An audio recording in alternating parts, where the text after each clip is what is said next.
নমস্কার নমস্কার নমস্কার নমস্কার নমস্কার নমস্কার নমস্কার নমস্কার আপনাদের সবাইকে সবাইকে সবাইকে নমস্কার জানাচ্ছে আপনাদের সৌমিত্র বসু।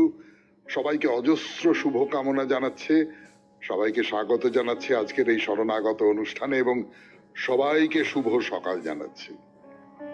শুভ হোক, শুভ হোক, সকলের শুভ হোক, সকলের মঙ্গল হোক, সকলের কল্যাণ হোক, ভালো হোক, সকলের ভালো হোক, সকলের ভালো হোক, সকলের ভালো হোক। দুর্গাপূজার ঢাক বেজে গেছে। আমরা তো কলকাতায় থাকি, কলকাতায় এবং আমার নিজের ধারণা কলকাতার আশেপাশে মফস্বলে চারপাশে প্রচুর ভিড় রাস্তায়। পুজোর শেষ মুহূর্তের কেনাকাটা চলছে, তাই নিয়ে বাজারে বাজারে আলো ঝলমল করছে, মানে সবটা মিলিয়ে একটা উৎসবের পরিবেশ শুরু হয়ে গেছে। এই অবস্থায় বেনি মাধবশীলের পঞ্জিকা অনুযায়ী আজকের দিনটার কথা বলি। আজকে 8ই আশ্বিন 1432, ইংরেজির 25শে সেপ্টেম্বর 2025, বৃহস্পতিবার। আজ চতুর্থী। সূর্যোদয়ের সময় ভোর 5:29, সূর্যাস্তের সময় বিকেল 5:29। নক্ষত্র স্বাতী। আজকে জন্মে তুলা রাশি, শূদ্র বর্ণ, মতান্তরে ক্ষত্রিয় বর্ণ, দেবগণ। সন্ধে 6টার সময় রাক্ষসগণ। আমাদের যে হোয়াটসঅ্যাপ নাম্বারটি ছিল আর তার প্রয়োজন হবে না, 9831922927, সেই নাম্বারে আপনারা চিঠি লিখেছেন। আপনাদের বিষয় ছিল পুজোর দিন কেমন কাটবে বা পুজো কেমন কাটবে। এই নিয়ে বেশ কিছু চিঠি এসেছে, সেই চিঠির কয়েকটি পড়ে শোনাবো আজকে 92.7 বিগ FM এ শরণাগত অনুষ্ঠানে গানের পর। প্রথম যে চিঠিটি পাঠিয়েছেন রবীন্দ্রনাথ চক্রবর্তী, কেষ্টপুর, কলকাতা 102 থেকে, পড়ে শোনাই। 92.7 বিগ FM এ বৃহস্পতিবারের শরণাগত শুনছেন, আপনাদের চিঠিপত্রের শরণাগত।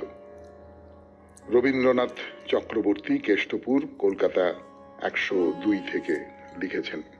পড়ে শোনাই সেই চিঠি। বিষয় তিনি একটু গোলমাল করে ফেলেছেন, যাই হোক। দুর্গা পূজার কয়েকটি দিন। মাননীয় সৌমিত্রবাবু, তুমি আমায় হাসতে শিখিয়েছ, আবার কাঁদতে যদি বলো তাহলে কাঁদতে শুরু করব। আমার ভালোবাসা আমার চোখের তারাতেই থাকুক না। দুর্গাপূজা আসে আবার চলেও যায়, কিন্তু এই কয়েকটি দিন আমাকে কিছুতেই হাসতে দেবে না। প্রতি বছর আমি আমার আশ্রমে যাই, এবছর থেকে তাও বন্ধ করে দিয়েছি। চোখের সামনে ভেসে ওঠে চাকরিহারা শিক্ষকদের ক্রন্দন, ডাক্তার মেয়েটির বাবা ও মায়ের বুক ফাটা কান্না। ভালোবাসতে ভুলে গিয়েছি, তাই তুমি যদি কাঁদতে বলো তাহলে এখন কাঁদতে শুরু করব। 2 বছর ধরে পুজোয় নতুন জামা আমি পরি না। চোখের সামনে ভেসে ওঠে চারিদিকে হাহাকার, মানুষের কান্না। এবারে পুজোয় ইচ্ছে আছে একান্তে একাকী বসে ভাবতে। মা আসেন আবার চলেও যান, কিন্তু কেন এত অস্বচ্ছতা? কেন কেউ মন ভরে হাসতে পারে না? মানুষের কেন এত কষ্ট? যেদিন মানুষে মানুষে ভেদাভেদ ঘুচে যাবে, সবাই একসাথে আনন্দ করবে, সেদিন আমিও তাদের সাথে আবার আনন্দে সামিল হব। 92.7 বিগ FM এর কলাকুশলীদের ও শ্রোতা বন্ধুদের জানাই আমার আন্তরিক প্রীতি ও শুভেচ্ছা, আর শ্রদ্ধেয় সৌমিত্রদার জন্য জানাই আমার সশ্রদ্ধ প্রণাম। সবাই ভালো থাকবেন। নমস্কারান্তে, রবীন্দ্রনাথ চক্রবর্তী, কেষ্টপুর, কলকাতা 102। আপনার এই চিঠিটা একেবারে সকালবেলা মন খারাপ করে দিল। মন খারাপ করে দিল তার কারণ, আমরা তো সত্যি সত্যি পুজোর মধ্যে খানিকটা ভুলে থাকবার চেষ্টা করি। এই যে চারপাশের এত অন্যায়, অবিচার, কষ্ট, দুঃখ, দুর্দশা, নিরুপায়তা, এই সমস্ত কিছুকে ভুলে থাকবার চেষ্টা করি। আপনি সেইগুলো মনে করিয়ে দিলেন। আপনার সেই মনে করানো দিয়ে শুরু করলাম বৃহস্পতিবারের শরণাগতের প্রথম চিঠি। পরের চিঠিটি লিখেছেন সতীনাথ শান্তারা, সার্পেন্টাইন লেন, কলকাতা 14 থেকে। গানের পর পড়ব সতীনাথ বাবুর চিঠি। গানের পর 92.7 বিগ এফএম এ শরণাগত অনুষ্ঠান শুনছেন। সতীনাথ শান্তারার চিঠি পড়া শুরু করছি এবার বৃহস্পতিবারের শরণাগত অনুষ্ঠানে। নমস্কার সৌমিত্র বাবু। এবারের বিষয় পুজো কেমন কাটবে ভবিষ্যৎকাল। এবারে যেভাবে একের পর এক নিম্নচাপ ঘূর্ণাবর্ত পরপর লাইন দিয়ে দাঁড়িয়ে রয়েছে, তাতে মনে হচ্ছে বৃষ্টিতে ভিজে ভিজেই ঠাকুর দেখতে হবে সকলকে। আমার বাড়ি তো সন্তোষ মিত্র স্কোয়ারের পাশেই। এখানে যা ভিড় হয়, আমি ওই ভিড়ে বেরোতে পারবো না। আমার দু হাঁটুতেই সমস্যা।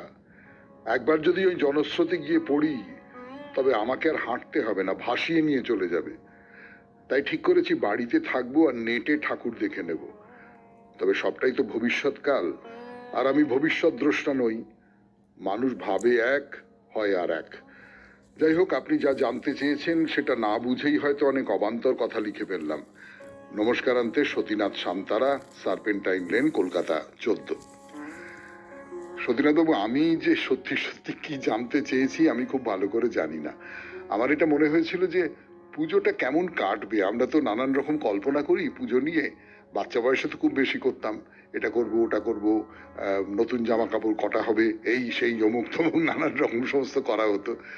তা এই বুড়ো বয়সেও আমার যেমন একটা পরিকল্পনা আছে, আমি গ্রামের বাড়িতে চলে যাব, সেখানে গিয়ে পুজো কাটাবো যেরকম প্রত্যেক বছর করি, এবং সেখানে কি হবে না হবে তার একটা আগাম প্ল্যান ছকা আছে। তার সবটা হবে না, সে তো বটেই, নিশ্চয়ই হবে না। আপনারও সেই রকম, আপনিও ওই রকম ঘরবন্দি আপনাকে থাকতে হবে এবং ওই টেলিভিশনে কি নেটে ঠাকুর দেখতে হবে। সেটা যে খুব একটা অপ্রাসঙ্গিক হয়েছে আমার এমনটা মনে হয় না। যাই হোক, আপনাকে অনেক ধন্যবাদ এই চিঠির জন্যে। এর পরের যে চিঠিটি, সেটি লিখেছেন ক্ষমা ব্যানার্জি, ভবানীপুর থেকে। 92.7 বিগ এফএম এ শরণাগত অনুষ্ঠানে ক্ষমা ব্যানার্জির চিঠি।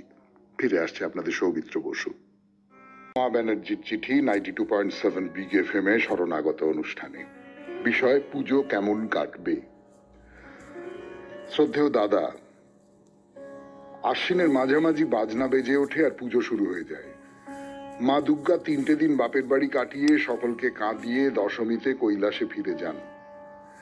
এবার পুজো একটু তাড়াতাড়ি। ভাদ্র মাস পড়তে না পড়তেই বাতাসে পুজো পুজো গন্ধ, সাজো সাজো রব। কিন্তু এবছর শরতের আকাশে পেঁজা তুলোর মতো মেঘের পাশাপাশি কালো মেঘের সমাহার দেখা যাচ্ছে। হঠাৎ হঠাৎ ঝমঝমিয়ে বৃষ্টি শুরু হচ্ছে, মেঘে রোদ্দুরে চলেছে লুকোচুরির খেলা। আমরা পুজোর আকাশ কিন্তু পরিষ্কার দেখতে চাই। আমরা না হয় বুড়ো হয়েছি, কদিন ছুটি পেলে বাড়িতে সবার সঙ্গে কাটাতেই ভালো লাগে, কিন্তু কচি কাঁচাগুলো সারা বছর পিঠেতে বইয়ের বোঝা বইতে বইতে ক্লান্ত। তাদের তো একটু আনন্দ দরকার। নতুন জামা পরবে, ভালো মন্দ খাবে, আর হই হই করে ঠাকুর দেখে পায়ে নতুন জুতোর ফোসকা নিয়ে বাড়ি ফিরবে। এই ক্ষমাদেবী, আজকালকার জুতোয় আর ফোসকা পড়ে না। আপনি মনে করিয়ে দিলেন সেই ছোটবেলায় পায়ে ফোসকা পড়েছে, কিন্তু ঘুরে ঘুরে ঠাকুর, সেই প্রচন্ড যন্ত্রণা পায়ের পেছন দিকটায় গোড়ালিতে, কিন্তু সেই ঠাকুর তো দেখতেই হবে, খুঁড়িয়ে খুঁড়িয়ে ঠাকুর দেখা। হ্যাঁ, পড়ি। এর মধ্যে একদিন তো সারা রাত ঠাকুর দেখার প্রোগ্রাম চাই চাই। পরের দিন সকালে বেলা করে ঘুম থেকে উঠলেও বকাঝকা নেই, কারণ স্কুল ছুটি। আর আমরা বড়রা একদিন সারাদিন তো কোনো বৃদ্ধাশ্রমে কাটাতেই পারি, যদি অষ্টমীর অঞ্জলিটা সেই বয়স্ক মানুষগুলোর সঙ্গে দেওয়া যায়। তাদের উজ্জ্বল মুখগুলো দেখেই তো পুরো পুজোর সুখ কেনা যায়, তাই না? এরকম একটা ভাবনা আছে মনের মধ্যে। আমার কর্মস্থলে সেই সুদূর দক্ষিণবঙ্গের বদ্বীপ অঞ্চলে ব্রজবল্লভপুর বলে একটি গ্রামে আমি যাই।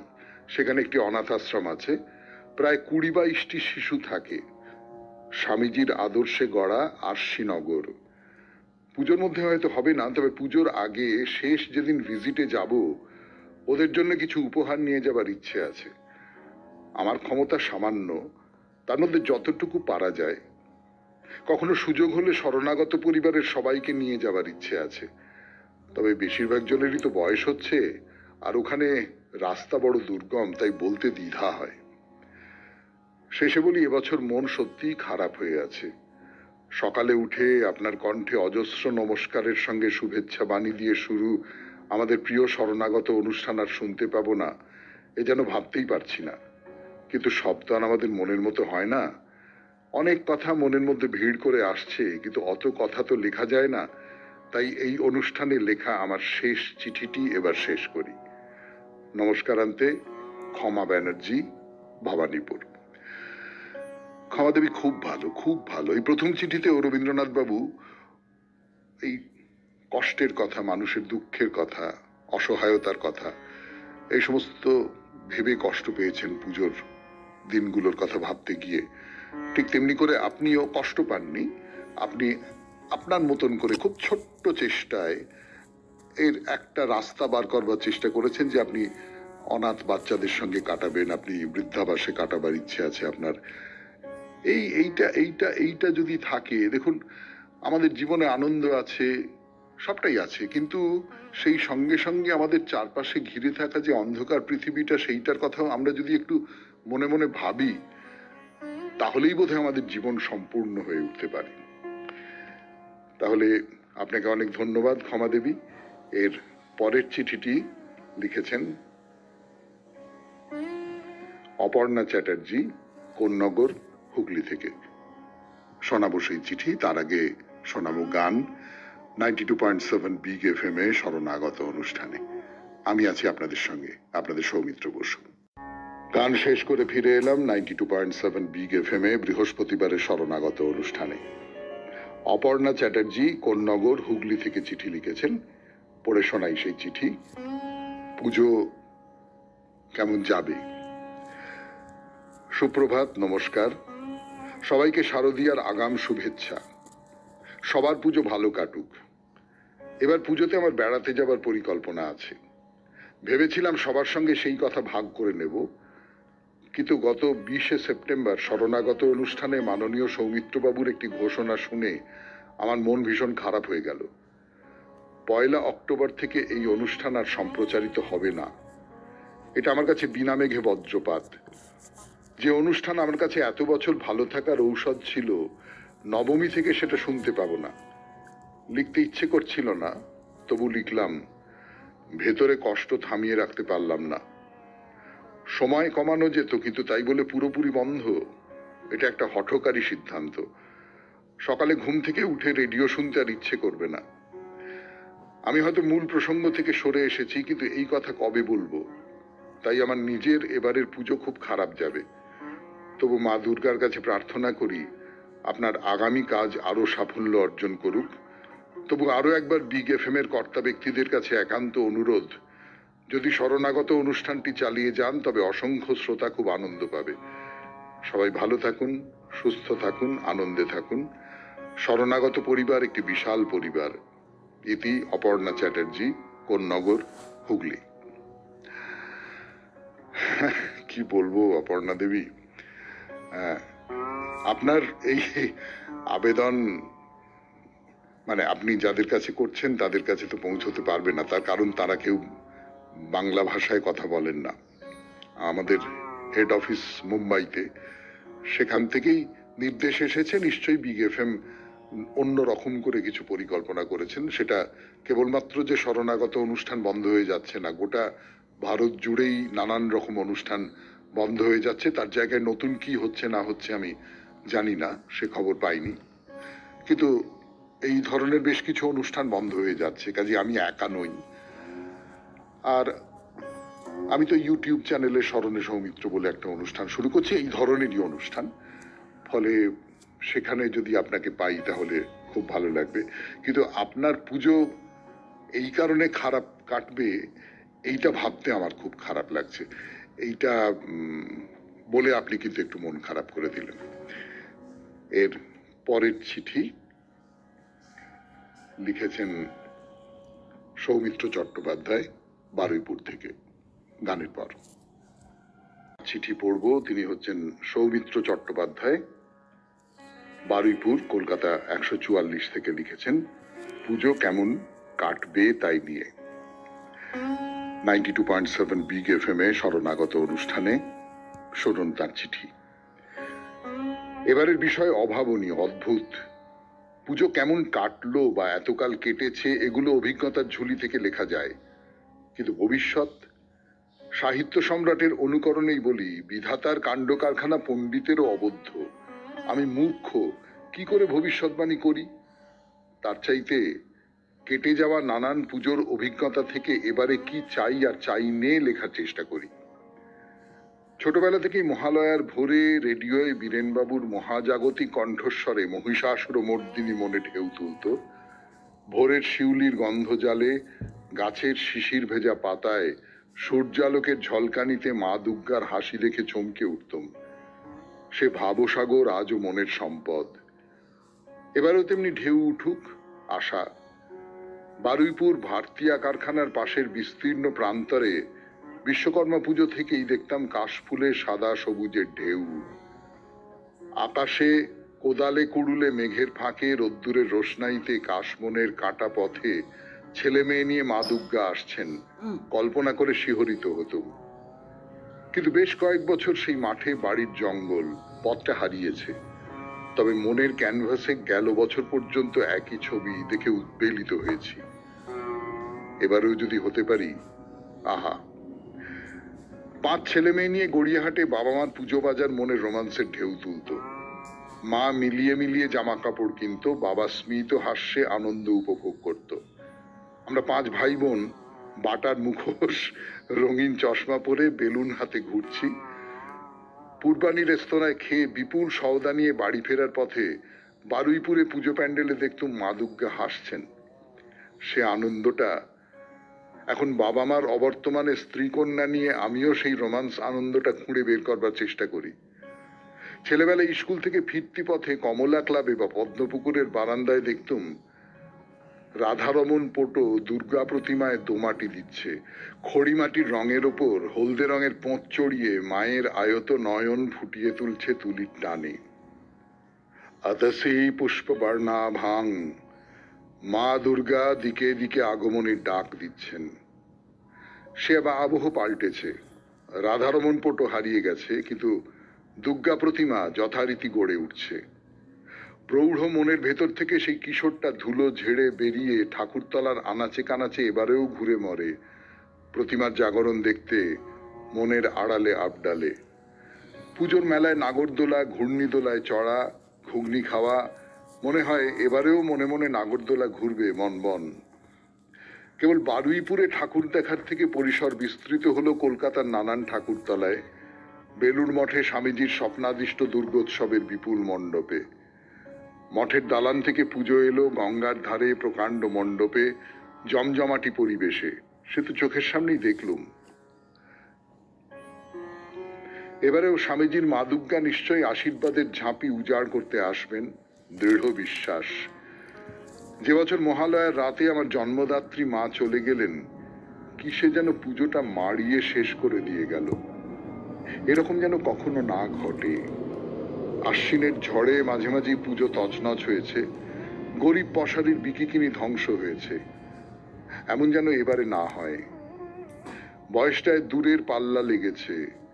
সময় ধরা ছিপের হুইলটা জীবনের সুতো গুটিয়ে আনছে। ইচ্ছের ফাতনাটা কিন্তু ঠিক ভেসে আছে। পুজোর আনন্দটা ধরতেই হবে, কিন্তু দেখা যাক।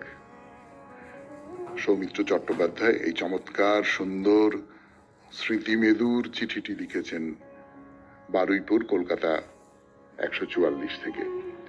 আপনাকে অনেক ধন্যবাদ এবং নমস্কার জানাচ্ছি। এর পরের চিঠিটি লিখেছেন আশিস রায়। পড়ব সেই চিঠি, তার আগে শুনবো গান 92.7 বিগ এফএম এ শরণাগত অনুষ্ঠানে। ফিরে এলাম গানের পর। 92.7 বিগ এফএম এ শরণাগত অনুষ্ঠান শুনছেন। বৃহস্পতিবারের শরণাগত, আপনাদের চিঠিপত্রের শরণাগত। পুজো এসে গেছে, আজকে চতুর্থী। তাই পুজো কেমন কাটবে এই ভবিষ্যৎবাণী করে আপনারা যারা চিঠি লিখেছেন তাদের চিঠি পড়ে শোনাচ্ছি। আপাতত আশিস রায়ের চিঠি 92.7 বিগ এফএম এ শরণাগত অনুষ্ঠানে। মাননীয় সৌমিত্র দাদা, আন্তরিক নমস্কার নেবেন ও সবাইকে জানাবেন, আমি সেই এভারগ্রিন ইয়াং ম্যান। দেখতে দেখতে প্রায় 90-এর দিকে পৌঁছে গিয়েছি। এবারে টপিক পুজো কিরকম কাটবে সেই প্রসঙ্গে লিখি, এবার পুজো ভালোই কাটবে আশা রাখি। গতবার প্রায় 3 মাসের উপর আমেরিকাতে থেকে পুজোর ঠিক আগে কলকাতা চলে এসেছিলাম, কারণ কয়েকটা পুজোর অনুষ্ঠানে আগমনী গান গাইতে অনুরোধ ছিল। এবারে আমেরিকা যাইনি, তাই আগে থেকেই আমন্ত্রণ পেয়েছি।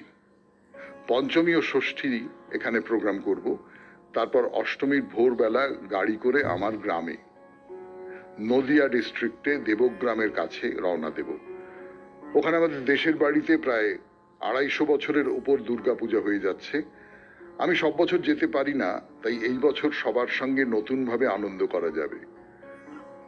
ওখানে এবারে যাত্রাপালা হবার কথা আছে, তাই গান বাজনা সমেত খুবই আনন্দ করে ভালো কাটবে আশা করি। পুরনো আত্মীয় বন্ধুদের সাথে দেখা হবে। দশমীর দিন ফিরবো ও তারপর দার্জিলিং বেড়াতে যাব লক্ষ্মী পুজোর ঠিক পরেই। তাই পুজোর আনন্দ ভালোই হবে মনে হয়। সকলকে নমস্কার জানিয়ে শেষ করলাম। আশিস রায়। আশিসবাবু, আপনি সকালবেলা একটা চিঠি পড়ছি, তার মধ্যে এইরকম একটা মিথ্যে কথা বললেন। আপনি 90 বছরের বৃদ্ধ মানুষ, এইটা কেউ বিশ্বাস করবে না। আমরা যারা আপনাকে দেখিনি, আমরা যারা কেবলমাত্র আপনার চিঠি পড়ে আপনার পরিচয় আন্দাজ করবার চেষ্টা করছি, তাদের কারুর পক্ষে এইটা কল্পনা করা সম্ভব নয় যে আপনার 90 বছর বয়স হয়ে গেছে। আপনি করছেনটা কি? আপনি আমাদের সবাইকার হিংসা গ্রহণ করুন। খুব ভালো আশিসবাবু, খুব ভালো, খুব ভালো, খুব ভালো। আপনি মনটা এত ভালো করে দিলেন। মানে আমি আপনার চেয়ে বয়সে কত ছোট, কিন্তু আমারও তো এখন মনে হয় যে বুড়ো হচ্ছি, এতটা পারবো না। আরে বাপ রে বাপ রে বাপ, আপনি আমার সেই যে আড়ষ্টতা, জড়তা, সেইটাকে একেবারে আপনার চিঠিতে এক ফুঁয়ে উড়িয়ে দিলেন মশাই। আপনি আমার প্রণাম নেবেন। এর পরের চিঠিটি লিখেছেন প্রদীপ ঘোষ, পূর্বাচল, হালতু থেকে। ফিরে আসছি গানের পর 92.7 বিগ FM এ শুনছেন জীবনের সহজ পাঠ, শরণাগত। এই পূর্বাচল হালতু থেকে লিখেছেন পুজো কেমন কাটবে সেই বিষয় নিয়ে। গানের পর শুনছেন প্রদীপ ঘোষের চিঠি 92.7 বিগ FM এ শরণাগত অনুষ্ঠানে। এখনো সেই ছোট্টবেলার মতো ভোরবেলায় মহিষাসুরমর্দিনী না শুনলে পুজো যে শুরু হলো মনে হয় না। সেই রকম ভাবেই আজ সকালে যখন ইথার তরঙ্গে ভেসে এলো সেই অসাধারণ কণ্ঠে শ্রদ্ধেয় বীরেন্দ্রকৃষ্ণ ভদ্রের স্তোত্র পাঠ, মন হারিয়ে গেল সেই ছোট্টবেলায়। ভেসে উঠল সেই কিশোর ছেলেটার মুখ। আমরা থাকতাম সাদার্ন অ্যাভিনিউ এর কাছে গভর্নমেন্ট কোয়ার্টার্সে। মহালয়ার সকালবেলায় পুজো কমিটি মাইকে চালিয়ে দিত মহিষাসুরমর্দিনী, হয়ে যেত দেবীপক্ষের সূচনা। মন মেতে উঠত এক অনির্বচনীয় আনন্দে। আজ এই বয়সকালেও তাই আকাশবাণীতে এই অনুষ্ঠান শুনলেই যেন হারিয়ে যাই সেই ছোটবেলায়। দেবীপক্ষের এই পুণ্য প্রভাতে মার কাছে তাই আবেদন, মাগো সবার মঙ্গল করো গো মা, সবাইকে ভালো রেখো, দেশ ও দশের মঙ্গল হোক, যত অমঙ্গলের শেষ হোক। পরিশেষে শরণাগতের সবাইকে জানালাম আমার শারদীয় শুভেচ্ছা ও আপনাকে আমার প্রণাম। শেষ হলো আমার শারদ প্রাতের এই ছোট্ট নিবেদন। প্রদীপ ঘোষ, পূর্বাচল, হালতু। ধন্যবাদ প্রদীপ বাবু। মা দুর্গার পুজো যে আসলে কেবলমাত্র উৎসব নয়, সে যে আসলে অশুভের বিনাশ, সেই কথাটা আপনি মনে করিয়ে দিয়েছেন। এরপরে যে চিঠি সেটি লিখেছেন অমিতাভ ভট্টাচার্য, ভাটপাড়া থেকে। পড়ব তাঁর চিঠি গানের পর। করে ফিরে এলাম 92.7 বিগ FM এ শরণাগত অনুষ্ঠান শুনছেন। এখন অমিতাভ ভট্টাচার্যের চিঠি। মাননীয় সৌমিত্র বাবু, আপনার এইবারের বিষয় পুজো কেমন কাটবে এই নিয়েই লিখছি। দুর্গাপুজো এলে রবি ঠাকুরের শরতের ওপর লেখা অমর কবিতাগুলির কথা মনে পড়ে। ছোটবেলায় পুজোর ছুটি শুরু হতেই 2-1 দিনের মধ্যে হোম টাস্ক করে ফেলতাম, যদিও হাতে 1 মাস সময় থাকতো। বাবা, আপনি তো খুব ভালো ছেলে ছিলেন। আমাদের তো পুজোর ছুটি যখন শেষ হয়ে আসছে তখন হোম টাস্ক করার কথা মনে পড়তো। এখন এই বার্ধক্য বয়সে সেই সব পুজোর দিনগুলির কথা খুব মনে পড়ে। তবে আবহাওয়া যদি ভালো থাকে আমার শহরের পুজো মণ্ডপগুলি ঘুরে দেখব, কাছাকাছির গ্রামের পুজো দেখার ইচ্ছে আছে। আপনার জানা কোনো পুজোর কথা বলুন, সেখানে কিভাবে যেতে হবে জানালে বাধিত হব। পুজোর দিনগুলিতে অনেক ভালো মন্দ খাওয়া দাওয়া হবে, তাতে পেটের গোলমাল হবেই। আর কি, এটাই আমার শরণাগতের শেষ চিঠি। এত জনপ্রিয় অনুষ্ঠান আপনারা বন্ধ করে দিচ্ছেন শুনে মন খারাপ হয়ে গেল। আপনিও সবাই সুস্থ ও ভালো থাকবেন। নমস্কার নেবেন। বিনীত অমিতাভ ভট্টাচার্য, ভাটপাড়া। আপনি আমাদের দেশের বাড়ির পুজো দেখতে চলে আসতে পারেন। ওই ধরুন বর্ধমান কর্ড লাইনে করে আপনি ধনেখালিতে নামলেন, ধনিয়াখালি, সেখান থেকে নেমে আপনি কোনো বাসে, 17 নম্বর বাস আসে চুঁচুড়ো থেকে, সেখানে 10 ঘরা হাটতলা, এবার ডান দিকে বেঁকে যাবেন, ডান দিকে একটু ওই টোটো ধরে নেবেন, ধরে নিয়ে বলবেন বিশ্বাস পাড়া যাব। বিশ্বাস বাড়ির একটা বড় পুজো হয়, তার ঠিক উল্টো দিকেই আমাদের বোসবাড়ির পুজো হয়, কাছাকাছি রায়বাড়ির পুজো হয়, একটু দূরে চকদিঘির পুজো হয়, এবং সবকটাই ওই বড় পুজো আর কি, পুরনো প্রাচীন বনেদি পুজো। যদি চলে আসেন কোনো একটা দিন, আমি পুজোর সময় থাকবই, খুব ভালো লাগবে। পরের চিঠিটি লিখেছেন সুবিমল দত্ত, নবাবগঞ্জ, দোলতলা, উত্তর 24 পরগনা থেকে। খুব বড় চিঠি, পুরোটা পড়তে পারবো না, সুবিমল বাবু মার্জনা করবেন। খানিকটা অংশ বেছে বুঝে পড়ছি, কেমন? সুবিমল দত্তর চিঠি, নবাবগঞ্জ, দোলতলা, উত্তর 24 পরগনা থেকে। দীর্ঘ একটি চিঠি, আমি পুরো চিঠিটা পড়তে পারবো না, একটু সম্পাদনা করতেই হবে সুবিমল বাবুর কাছে মার্জনা চেয়ে নিয়ে। আজ ভারাক্রান্ত মন নিয়ে লিখছি, কারণ সকলের জানা তা হলো আমাদের সকলের প্রিয় অনুষ্ঠান শরণাগতের বিদায় যাত্রা। আমাদের প্রিয় শ্রদ্ধেয় সৌমিত্র বাবুকে আমার শারদ শুভেচ্ছা, শরণাগত অনুসারী ও কলাকুশলীদের আমার শারদীয় শুভকামনা। চোখ বন্ধ করে ভাবতে ভাবতেই এক ঝলক স্মৃতির ঝর্ণা ভেসে উঠল। কিছু শৈশবের হাসিতে মোড়া, কিছু স্বতঃস্ফূর্ত ভ্রমণের কুয়াশাচ্ছন্ন সুবাসে সুগন্ধিত ঘটনা। আমার শৈশবের দিন থেকে জীবনের এই সোনালী পর্ব পর্যন্ত আমার প্রিয় ছুটির দিন সবসময়ই দুর্গাপূজা। এটি শক্তি, ভক্তি, শৈল্পিকতা এবং ঐক্যের একটি মহা উদযাপন, যা বাংলার হৃদয় জুড়ে স্পন্দিত হয়। প্রাণবন্ত এবং ভক্তির উৎসব। দুর্গাপুজো কেবল একটি ধর্মীয় উৎসব নয়, এটি একটি আবেগ, জীবনের একটি জীবন্ত শ্বাস প্রশ্বাসের উদযাপন। ভারতের সাংস্কৃতিক প্রাণকেন্দ্র কলকাতায় বসবাস করার পর আমি প্রতি বছর শহরটিকে একটি প্রাণবন্ত চিত্রকলায় রূপান্তরিত হতে দেখেছি। রাস্তাগুলি ছায়াপথের মতো আলোকিত, রাজকীয় প্যান্ডেলগুলি খোলা আকাশের জাদুঘরের মতো জেগে উঠছে, এবং ঢাকঢোলের ছন্দময় তাল প্রতিটি গলিতে আনন্দের হৃদস্পন্দনের মতো প্রতিধ্বনিত হচ্ছে। আমার এখনো আমার শৈশবের কথা মনে আছে, যখন এই উৎসবের অর্থ ছিল নতুন পোশাক, স্কুল ছুটি আর মিষ্টি, যা মুখে গলে যেত স্বপ্নের মতো, সন্দেশ, রসগোল্লা, আর সেই বিশেষ ঘরে রান্না করা মালপোয়া যা কেবল মায়েরাই নিখুঁত করতে পারে। দুর্গাপুজোকে আমার প্রিয় করে তোলে কেবল স্মৃতি কাতরতা নয়, এটি শিল্প, সংস্কৃতি এবং আধ্যাত্মিকতার শ্বাসরুদ্ধকর মিশ্রণ, যা এটি মূর্ত করে তোলে। শিল্পীরা মা দুর্গার মূর্তি ভাস্কর্য করতে মাসের পর মাস ব্যয় করেন। প্রতিটি অভিব্যক্তি, প্রতিটি বক্ররেখা ভক্তিতে মিশে। প্যান্ডেলগুলি কেবল তাঁবু নয়, এগুলি কল্পনার বিস্ময়কর কাজ। কেউ কেউ প্রাচীন মন্দিরের অনুকরণ করে, অন্যেরা রাজপ্রাসাদের প্রতিধ্বনি করে, এবং অনেকে শক্তিশালী সামাজিক বার্তা দিয়ে সমসাময়িক থিম প্রতিফলিত করে। বিশেষ করে কলকাতায় সৃজনশীলতা উপচে পড়ে। এখনো আমি আমার ক্যামেরা এবং নোটবুক নিয়ে শহরে ঘুরে বেড়াই, ক্ষণস্থায়ী মুহূর্তগুলিকে ধারণ করি এবং সেগুলিকে গল্পে পরিণত করি।